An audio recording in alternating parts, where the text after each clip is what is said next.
Bonjour. Vous n'avez pas d'amis. Alors que faire durant vos heures supplémentaires?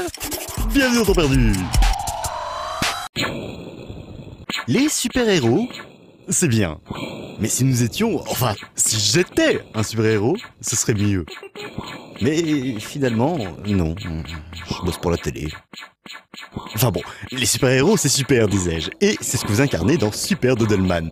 Vous volez, vous tirez sur des trucs, et vous allez jusqu'au boss final. Simple, rapide, mais sympathique.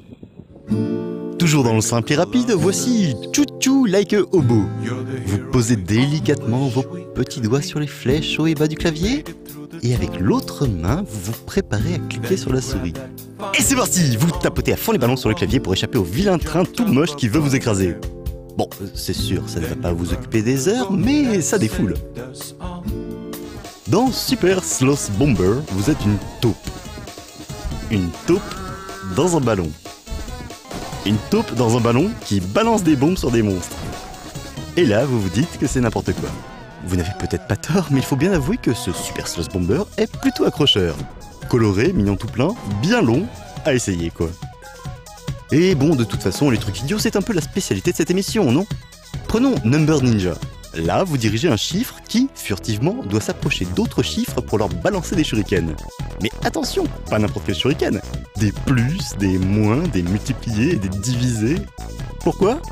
Pour pouvoir réussir l'équation en bas de l'écran. Et là, en plus de vous faire perdre votre temps, vous faites des maths. Et si avec ça je ne reçois pas de lettres de remerciement de parents? Dans Bucket Ball 2, il faut balancer des balles dans des paniers. Dit comme ça paraît simple, mais avec toutes ces pièces à ramasser, ces parcours semés d'embûches, ces options à acheter, ces balles qui ne vont jamais là où elles devraient, eh bien on a vite fait briser son écran, son clavier, sa souris et le chat qui va avec. Sympa mais un brin stressant donc. Alors pour se débarrasser de son stress, quoi de mieux qu'une petite balade? Pour cela, plongeons-nous dans les Small Worlds de David Chute. Au début, ça ressemble à une bonne grosse bouillie de pixels, mais au fur et à mesure de notre visite, on se rend compte qu'en fait, ici, on a quelque chose à nous dire. C'est beau, prenant. Vous devez essayer ce petit bijou visuel et auditif. Vous n'y resterez peut-être pas bien longtemps, mais au moins, vous devriez en ressortir avec le sourire et des images dans la tête. De quoi vous enfoncer profondément dans votre fauteuil et dans vos pensées, et ne rien faire pendant quelques minutes, quelques heures.